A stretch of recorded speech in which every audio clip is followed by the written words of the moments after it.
എല്ലാവർക്കും വിവേക് ട്രാവൽ ബ്ലോഗിന്റെ പുതിയൊരു വീഡിയോയിലേക്ക് സ്വാഗതം.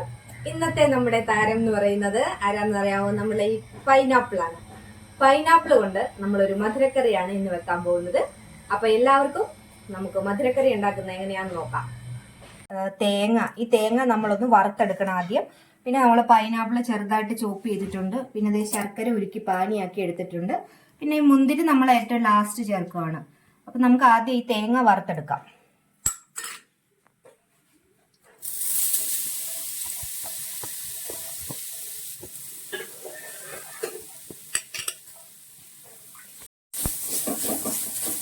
തേങ്ങ നമുക്ക് വറുത്തെടുക്കാം. ലേശം വെളിച്ചെണ്ണയും കൂടി ചേർത്ത് വറുത്തെടുക്കാം.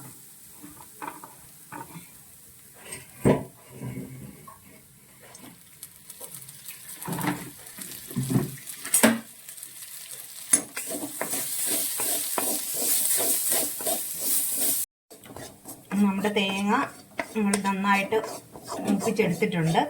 ഒരു ഗോൾഡൻ ബ്രൗൺ ആകുമ്പോഴേക്കും നമുക്കിത് കോരിയെടുക്കാം. ഒരു പാത്രത്തിലേക്ക് എടുക്കാം. വേറെ ഒന്നും നമ്മൾ ഇതിലോട്ട് ചേർക്കുന്നില്ല. ഈ തേങ്ങ മാത്രമേ വറുത്ത് ചേർക്കുന്നുള്ളൂ. ശർക്കരപ്പാനി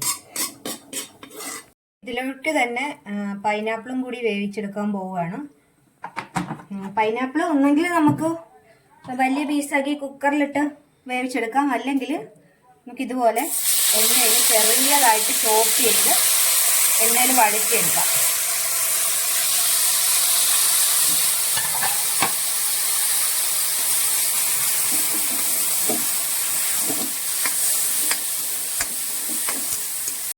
ഇത് പൈനാപ്പിളിന് കുറച്ച് വേവ് കൂടുതലാണ്, അതുകൊണ്ട് നമ്മൾ കുക്കറിൽ എങ്ങാനും വെച്ച് വേവിക്കുന്നത് നല്ലതാണ്. ഈ പൈനാപ്പിൾ ഇത് ഞാൻ ചെറിയ ചോപ്പ് ചെയ്തെടുത്തുകൊണ്ടാണ് ഞാനിങ്ങനെ ചട്ടിയിലിടുന്നത്. ഇത് നന്നായിട്ട് ഇനി വെന്ത് വരണം. ഒരു പേസ്റ്റ് പരുവത്തിൽ ഇതിനെ ആക്കിയെടുക്കണം നമുക്ക്. ഈ പൈനാപ്പിൾ വേവിക്കുന്നതിലോട്ട് നമ്മൾ ഒരു സ്പൂണ് മുളക് പൊടി ഇടുവാണ്. നമ്മളൊരു അരമുറി പൈനാപ്പിൾ എടുത്തിട്ടുള്ളൂ. അതുപോലെ തന്നെ ഒരു അരമുറി തേങ്ങായുമാണ് എടുത്തത്. ഇതിലേക്ക് നമ്മൾ ഒരു സ്പൂണ് മുളക് പൊടി ചേർത്തിട്ടുണ്ട്. കാശ്മീരി മുളക് പൊടിയാണ്. അതുപോലെ തന്നെ കുറച്ചും ഒരു 1/4 സ്പൂണോളം മഞ്ഞൾപ്പൊടിയും ചേർക്കും. ഇനി ഇതിലേക്ക് നമ്മൾ ഒരു ലേശം ഉപ്പ് കൂടി ചേർക്കുക. ഇതിലേക്ക് നമ്മൾ കുറച്ച് ഉപ്പും കൂടി ചേർക്കുവാണ്. ഉപ്പിന് നമ്മൾ വേറെ ചേർക്കുന്നില്ല, ഇപ്പം ഈ ചേർത്ത ഉപ്പ് മാത്രമേ ഉള്ളൂ. ഇനി ഇതെല്ലാം കൂടി നന്നായിട്ട് വേവിച്ചെടുക്കണം. നമ്മുടെ പൈനാപ്പിൾ വെന്തത് നമ്മളൊന്ന് ഉടച്ചെടുക്കുവാണ്. നന്നായിട്ട് ഉടച്ചെടുക്കണം. അല്ലെങ്കിൽ ഇത് തീ ഓഫ് ചെയ്ത് നമുക്ക് മിക്സിയിൽ അടിച്ച് നല്ല പേസ്റ്റ് പരുവം വേണം എന്നുണ്ടെങ്കിൽ മിക്സിയിൽ നന്നായിട്ട് അടിച്ചാൽ മതി. എനിക്കിപ്പോൾ ഇതൊരു ക്രഷ് ചെയ്ത് ഇട്ടാൽ മാത്രം മതി, അതുകൊണ്ടാണ് ഞാനിങ്ങനെ ഉടച്ചെടുക്കുന്നത്. പേസ്റ്റ് പോലെ വേണ്ടെന്നുള്ളവർക്ക് മിക്സിയിൽ ഒന്ന് അടിച്ചിട്ട് പേസ്റ്റ് ആക്കാം. നമ്മൾ ഈ ഉടച്ച പൈനാപ്പിളിലേക്ക് നമ്മൾ ശർക്കര പാനി, ഇതിലെ മണ്ണെല്ലാം കളഞ്ഞു വെച്ചിരിക്കുന്ന ശർക്കര പാനി ചേർത്ത് കൊടുക്കുവാണ്. ഇത് നന്നായിട്ടൊന്ന് വേവിക്കണം. ഇത് ചേർത്ത് നന്നായിട്ട് വേവിക്കണം.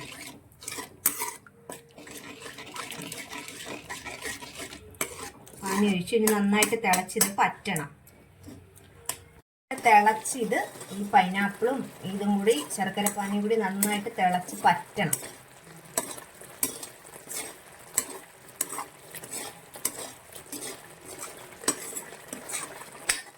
മധുരം ഇഷ്ടമുള്ളവർക്ക് തീർച്ചയായും ഇഷ്ടപ്പെടുന്ന കറികളാണ്. ഇത് സദ്യയിൽ നമ്മൾ ചെല്ലുമ്പോൾ ഞാനൊക്കെ ആദ്യം കഴിക്കാറ് മധുരമുള്ള കറിയാണ്. എനിക്ക് ഭയങ്കര ഇഷ്ടമാണ്.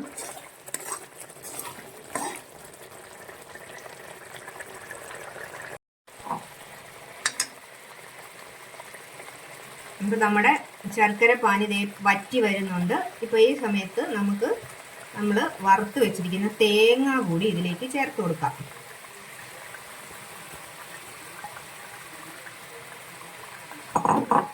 തേങ്ങയും ശർക്കരയും എല്ലാം കൂടി നമുക്ക് നന്നായിട്ട് വഴറ്റിയെടുക്കാം.